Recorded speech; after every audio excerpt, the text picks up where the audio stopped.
semua, kembali lagi bersama saya Mr. Host di sini di podcast kesayangan kita semua, podcast Bincang JKN Lupornia. Nah, ini jadi podcast pertama kita di tahun 2025 ya. Jadi kemarin sepanjang 2024 kita sudah menemani teman-teman sobat JKN semua, dan di tahun ini kembali kita datang untuk memberikan informasi seputar BPJS Kesehatan dan juga program JKN. Nah, di podcast pembuka tahun ini kita sudah kedatangan bintang tamu, narasumber sangat spesial sekali, Kepala Bagian Pelayanan Peserta BPJS Kesehatan Kantor Cabang Luwu, Bapak Wisnu Sukardi. Halo Pak. Halo, siap. Bagaimana kabarnya, sehat? Alhamdulillah, sehat, baik-baik. Terima kasih banyak sudah menyempatkan waktunya hari ini untuk menemani saya di sini. Kita menjawab beberapa pertanyaan yang sering atau masih dibingungkan oleh masyarakat terkait dengan program JKN. Oke, jadi kan seperti kita ketahui nih Pak, selama ini kan kalau peserta itu datang ke kantor, dia pasti itu karena membutuhkan sebuah pelayanan, baik itu administrasi ya. Biasanya untuk pendaftaran ataupun untuk perubahan data, dan masih banyak lagi jenis-jenis pelayanan administrasi yang bisa dilakukan di kantor cabang. Nah, tapi selain itu kan tidak sedikit juga peserta ini yang datang karena membutuhkan informasi seperti itu, informasi tagihan, status kepesertaannya bagaimana, aktif atau tidak, dan masih banyak lagi. Nah, selain itu juga ada juga yang menyampaikan yang namanya itu pengaduan. Pengaduan. Jadi kalau misalnya dia ada kendala dengan program JKN-nya, misalnya ya, selama dia mendapatkan pelayanan misalnya, jadi dia ternyata bisa menyampaikan pengaduan di kantor BPJS Kesehatan. Nah, mungkin itu yang akan sedikit kita bahas di podcast kali ini Pak ya. Bagaimana soal pengaduan ini, baik alurnya maupun bagaimana penyelesaiannya nanti. Ya. Jadi tapi sebenarnya sebelum lebih jauh sana nih Pak, pengaduan ini sebenarnya hak peserta ya, kalau bisa kita bilang. Betul. Salah satu hak peserta ya. Jadi dia itu bisa mengadukan keluhan lah, kita bisa bilang ya, begitu ya, baik kantor maupun lewat tidak datang ke kantor begitu. Nah, untuk yang tidak datang ke kantor ini Pak, bagaimana dia bisa menyampaikan pengaduan? Apakah ada kanal khusus ataupun ada jalur khusus yang bisa diakses oleh peserta? Bagaimana Pak, bisa dijelaskan? Baik, terima kasih host yang luar biasa sekali. Halo Sobat JKN, izin saya memperkenalkan lagi ya. Jadi nama saya Wisnu Sukardi, saya kebetulan diberikan amanah menjadi Kepala Bagian Mutu Layanan di BPJS Kesehatan Kantor Cabang Luwu. Untuk tema hari ini itu terkait dengan pengaduan informasi begitu ya. Terima kasih tadi atas informasi dan juga pertanyaannya. Jadi sebelumnya saya mau sampaikan dulu bahwa tadi betul yang disampaikan oleh host bahwa salah satu hak dari peserta JKN itu adalah menyampaikan pengaduan dan juga permintaan informasi. Bukan hanya pengaduan, mungkin ada saran, kritikan juga itu bisa disampaikan. Jadi karena itu merupakan hak dari peserta program JKN.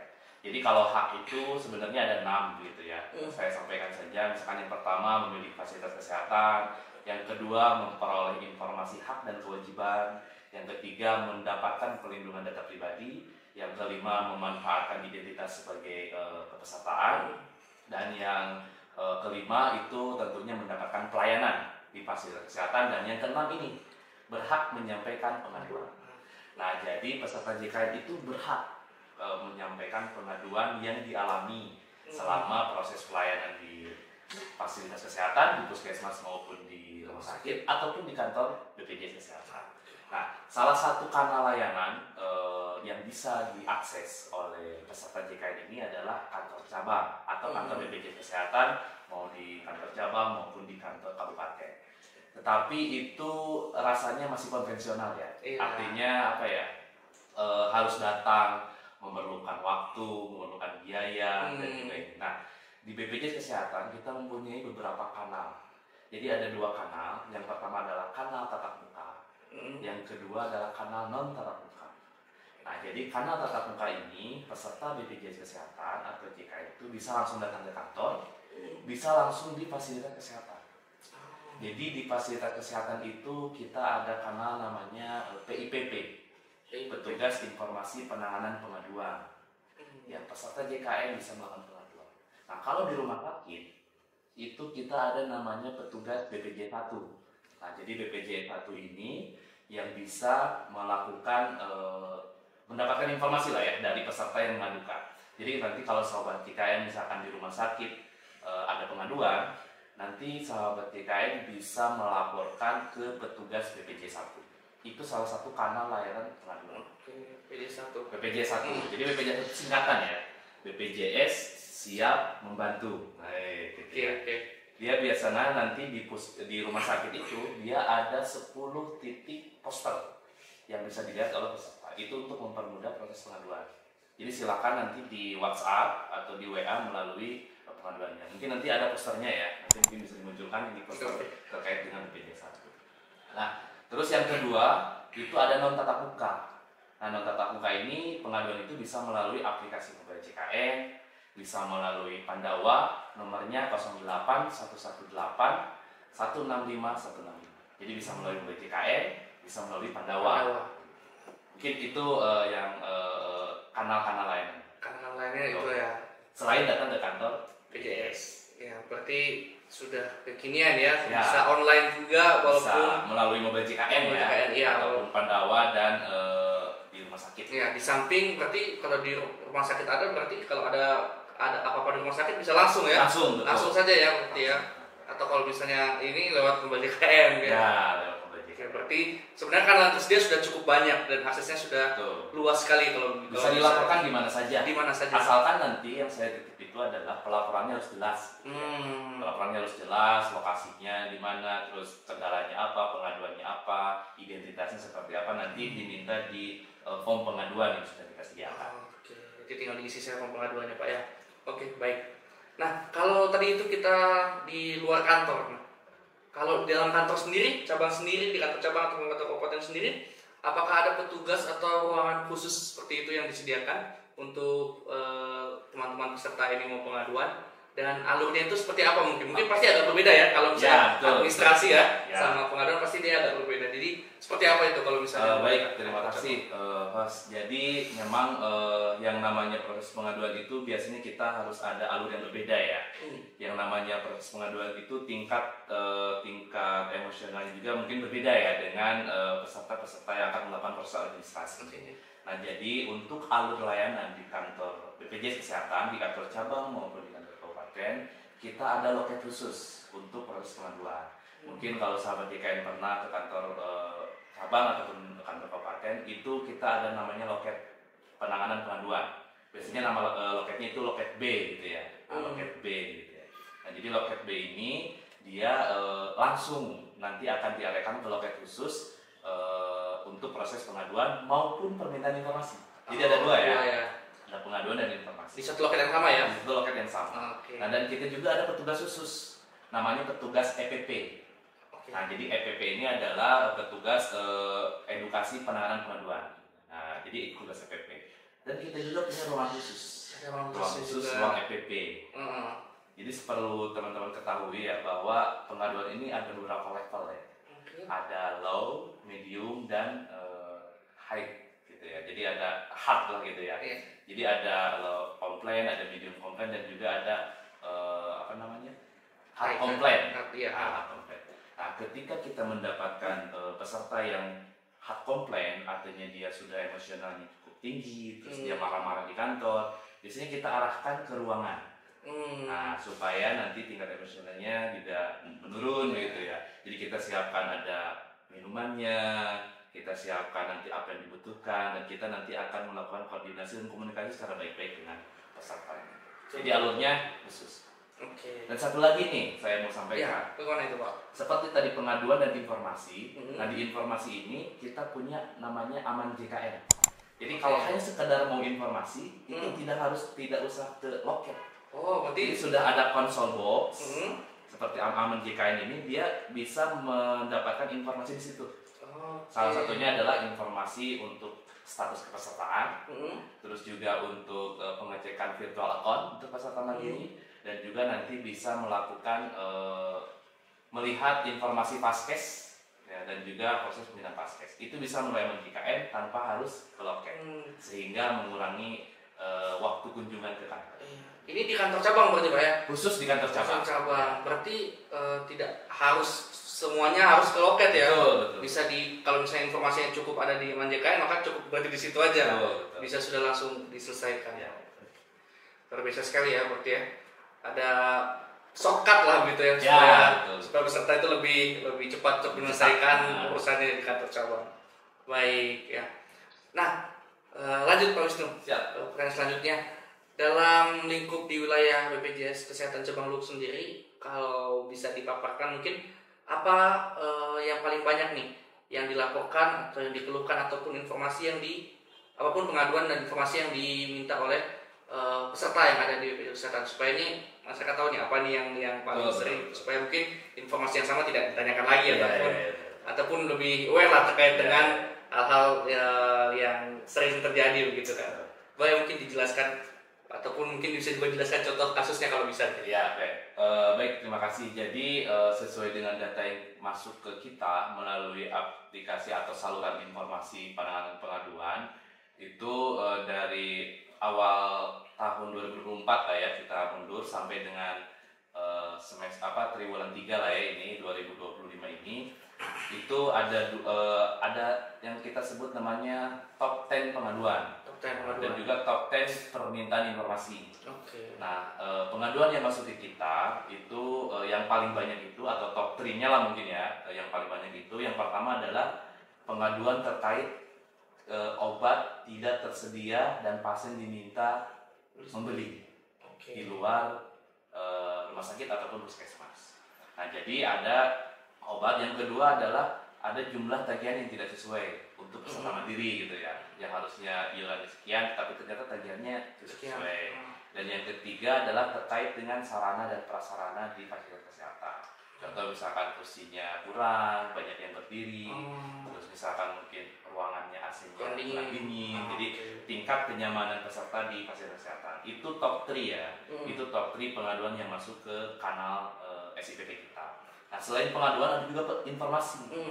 Ternyata peserta JKN itu banyak yang bertanyakan bagaimana sih cara mengecek status kepesertaan. Ya, itu yang paling tinggi. Jadi top 3 informasinya itu yang pertama adalah bagaimana mengecek status kepesertaan, yang kedua bagaimana mengecek tagihan atau mengecek pembayaran, yang ketiga adalah terkait dengan rujukan dari puskesmas ke rumah sakit, rujukan online gitu ya. Bagaimana cara menggunakan antrian online dan lain sebagainya. Nah, kalau contoh kasusnya, itu biasanya yang paling banyak itu yaitu biasanya peserta masih dimintai iur biaya di rumah sakit. Padahal tidak boleh sebenarnya. Itu sudah tidak boleh. Sesuai dengan regulasi yang ada banyak sekali, nanti mungkin sahabat TKN bisa searching di Google ya terkait dengan regulasi ada di Perpres 82 tahun 2018 bahwa kewajiban fasilitas kesehatan adalah seluruhnya bisa dijamin sesuai dengan indikasi medis. Gini. Berarti ada top pengaduan nih yang sudah dimiliki datanya oleh BPJS Kesehatan ya. Betul. Yang kita harapkan sebenarnya masyarakat nih sudah bisa tahu. Apalagi tadi kalau cuma cek status kepesertaan ya. Karena mungkin hampir di setiap episode itu kita sudah bahas itu aplikasi mobil JKN. Nah, sedikit saya sampaikan ya. Jadi nanti sobat JKN nih, kalau misalkan karena di sini top 3 informasi ini atau permintaan informasi ini yang banyak tidak diketahui oleh peserta JKN itu adalah bagaimana sih cara cek status kepesertaan begitu ya. Nah, sahabat JKN itu bisa melakukan proses pengecekan itu melalui aplikasi Pandawa namanya atau WA ya. Jadi Pandawa ini adalah pelayanan administrasi melalui WhatsApp. Di situ ada 3 menu administrasi, informasi dan pengaduan. Nah, nanti sahabat JKN bisa save nomornya nih. Nah, mungkin di sini bisa dimunculkan ya. 08118 165 165. Sahabat JKN bisa save nomor itu dan sahabat JKN bisa mengecek kapanpun, dimanapun terkait dengan status kepesertaan. Nah, sebenarnya sudah sangat mudah karena sangat mudah sekali, sangat banyak karena hanya tinggal save WA gitu. Baik lewat online mobil JKN, Pandawa, mau datang ke kantor juga bisa sebenarnya. Jadi diharapkan sudah bisa menurun Pak ya untuk top 3-nya ya. Sudah bukan informasi. Kalau cuma status itu harusnya sudah bisa dicek sendiri-sendiri lah ya. Iya, itu dia.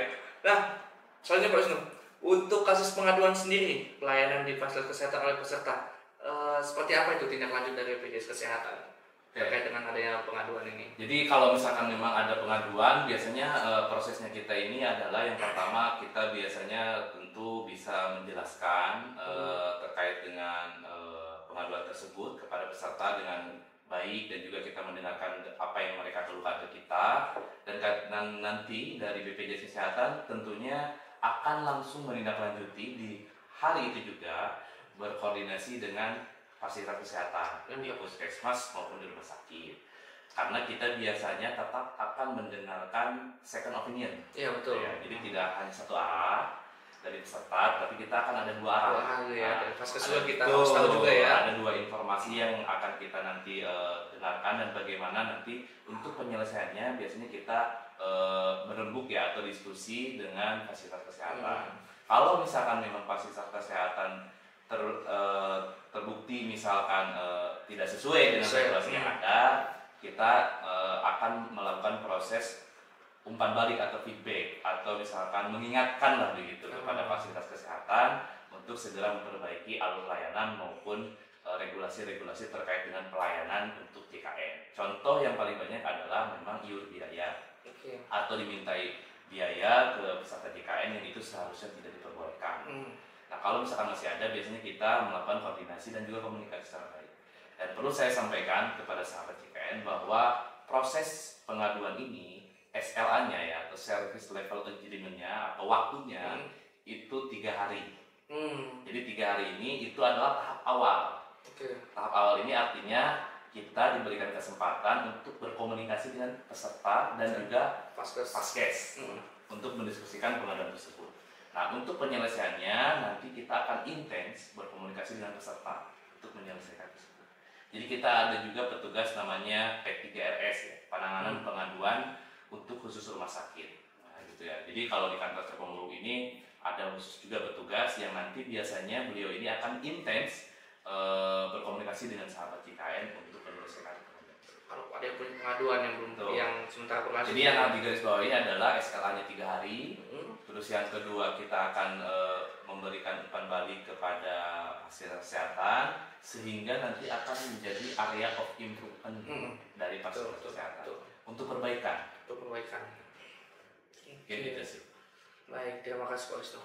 Terus bagaimana BPJS Kesehatan ini dapat minimalisir nih pengaduan yang ada, sehingga yang sama ini tidak terulang lagi gitu ya. Khususnya mungkin kita persempit saja di top di 3 tadi ya, yang kemarin tadi supaya tidak terlalu luas ya. Jadi bagaimana langkah-langkah BPJS Kesehatan untuk meminimalisir hal ini terjadi? Oke, sebenarnya kalau kita coba lihat regulasi ya, bahwa proses penanganan pengaduan ini sebetulnya bukan hanya tanggung jawab BPJS Kesehatan, tetapi juga tanggung jawab dari pelayanan publik atau fasilitas kesehatan. Karena kita ini harus pelayanan publik ya, rumah sakit, puskesmas, BPJS Kesehatan. Jadi kalau saya lihat di regulasi itu di Perpres 76 tahun 2013 bahwa setiap penyelenggara wajib menyediakan pengaduan untuk mengelola pengaduan pelayanan publik. Nah, jadi memang rumah sakit juga itu harus ada gitu, alur pengaduan. Bagaimana kalau ada masyarakat yang mengadu? Nah, itu sudah dicantumkan di regulasi di Perpres 76 tahun 2013, sehingga BPJS Kesehatan itu juga tentunya ada saluran informasinya yang kita sebut dengan SIPP, saluran informasi penanganan pengaduan.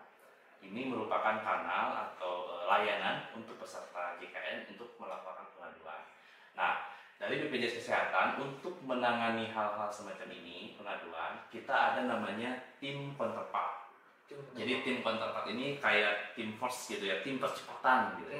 Jadi kita punya tim, namanya tim counterpart yang khusus menangani pengaduan secara cepat, tepat, dan juga meningkatkan kepuasan kepada peserta. Artinya ketika ada pengaduan yang masuk, tim counterpart ini akan langsung bergerak. Bergerak dari sisi apa? Bergerak dari sisi komunikasi, dari sisi tindak lanjut. Kalau ada harus yang dikembalikan, misalkan uangnya, itu akan segera dikembalikan. Nah, untuk supaya tidak terjadi pengulangan, itu yang tadi saya sampaikan sebelumnya. Kita memberikan surat feedback kepada rumah sakit dalam jangka waktu 2 bulan atau 1 bulan. Ada yang melaporkan pengaduan 1, 2, 3 ke pihak rumah sakit atau ke pihak puskesmas. puskesmas, sehingga nanti puskesmas dan rumah sakit itu akan melakukan evaluasi terkait dengan penanganan tersebut, sehingga harapannya setelah ada proses tindak lanjut ataupun umpan balik ke rumah sakit, sehingga rumah sakit akan membuat evaluasi dan sehingga pengaduan tersebut tidak berulang lagi. Karena ini terbukti ya dari tahun 2023 sampai dengan tahun 2024 itu, jadi top 10 pengaduannya itu memang berkurang. Yang awalnya A, B, C misalkan itu jadi tidak ada, minimal berkurang ya. Kalau misalkan hilang sih kayaknya tidak mungkin lah ya, maksudnya pasti ada aja. Yang penting nanti kita menurunkan aja. Jadi tingkat berulangnya itu rendah. Jadi ada tim counterpart gitu lah ya. Berarti ada tim khusus yang dibentuk ya untuk membantu masyarakatnya agar tidak terjadi lagi pengaduan yang sama begitu terus menerus. Nah, baik. Tadi sudah disampaikan ya bahwa sebenarnya sudah menurun berarti ya dari tahun ke tahun dan datanya ada trennya menurun ya. Untuk tingkat pengaduan. Artinya bisa dibilang cukup berhasil lah untuk tim counterpart ini. Ya dari sisi jumlah ya. Dari sisi jumlah. Mungkin dari sisi top 10 atau top 3 itu mungkin masih sama. Urutannya masih sama. Tapi jumlahnya itu menurun lah dari tahun ke tahun. Contoh lah misalkan ya di tahun 2024 ini untuk obat ini ya, kalau saya lihat di sini itu untuk obat ini itu ada sekitar 20 pengaduan sepanjang tahun ya. Terus juga untuk tahun 2025 ini sampai dengan triwulan ini itu baru hanya 4 sampai 5 saja pengaduan yang masuk ke layanan. Tapi harus ada catatan ini. Bagaimana? Silakan sampaikan Pak. Jadi sahabat JKN jangan sungkan-sungkan untuk melaporkan. Gitu ya. Kenapa? Karena yang kita umpan balik, yang kita tindak lanjut itu hanya yang masuk ke dalam sistem kita melalui kanal-kanal yang tadi, Mobile JKN, Pandawa, BPJS 1 gitu ya. Jadi kalau misalkan ada sahabat JKN yang misalkan iur biaya terus tidak dilaporkan, tidak masuk ke data kita. Jadi seolah-olah tidak terjadi apa-apa itu dilaporkan. Padahal sebenarnya masih ada. Jadi harapannya dilapor saja supaya kita bisa lihat ya kondisi dan ini juga untuk keberlangsungan JKN ya. Kalau misalkan ada hal yang kurang sesuai, kita perbaiki bersama-sama. Sehingga saya nitip itu sampaikanlah pengaduan itu secara terukur gitu ya, dan juga secara sesuai dengan alurnya melalui kanal-kanal yang tadi, boleh datang ke kantor BPJS, boleh melalui mobile JKN, boleh melalui Pandawa gitu ya, ataupun melalui BPJS 1 di rumah sakit. Sehingga nanti data-data pengaduan itu masuk ke kita, nanti kita akan bahas dengan tim counterpart dan kita kasih umpan balik ke rumah sakit, sehingga pengaduan itu harapannya tidak berulang lagi. Iya, betul. Dan semakin menurun setiap tahunnya ya. Dan semakin menurun. Mudah-mudahan bisa nol juga lebih bagus lagi kalau sama sekali tidak ada pengaduan sudah di pusat kesehatan. Oke, baik, mungkin yang terakhir Pak Wisnu, bagaimana harapan kedepannya ini terkait dengan pengaduan mungkin dari semua sisi BPJS Kesehatan, Vaskes baik maupun peserta seperti itu. Sebenarnya harapannya itu saya berharap memang untuk proses pengaduan ini kita layaknya sebagai alur layanan di semua layanan lini layanan publik ini pastinya ada sisi kurang sesuainya, dan pengaduan ini tentunya pasti akan terjadi gitu ya. Nah harapannya adalah untuk penanganan pengaduan ini kita bisa melibatkan seluruh instansi, seluruh masyarakat, stakeholder dari sisi instansi BPJS Kesehatan, rumah sakit, puskesmas, pemerintah daerah itu juga mempunyai kontribusi terkait dengan penanganan. Sesuai dengan tadi ya, bahwa penyedia pelayanan publik ini wajib mengadakan penanganan pengaduan di instansinya masing-masing. Contoh misalkan di rumah sakit ada penanganan pengaduan. Contoh mungkin kalau pelayanan publik kayak di Capil itu juga pasti ada proses penanganan pengaduan. Begitu juga di BPJS Kesehatan. Nah harapannya jadi untuk penanganan pengaduan ini kita bisa berkolaborasi antar semua lini begitu ya.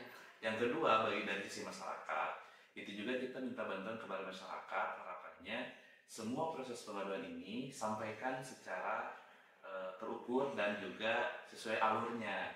Artinya harapannya jangan sampai takut gitu ya, jangan sampai takut misalkan jadi nanti tidak dilayani, terus juga nanti misalkan datanya nanti disebarkan dan lain sebagainya, karena untuk data-data pribadi kan kita sudah punya juga ya regulasinya, tidak akan melakukan penyebaran. Berarti tidak akan diketahui oleh lu apa ya siapa yang melaporkan ini ya, tidak akan ya. Kecuali nanti kan kita ada mediasi. Nah, jadi ketika nanti proses mediasi, tentunya nanti kita akan konfirmasi ke pesertanya. Misalkan ditemukanlah antara peserta, BPJS Kesehatan dan juga pihak rumah sakit. Untuk penyelesaiannya. Untuk penyelesaiannya.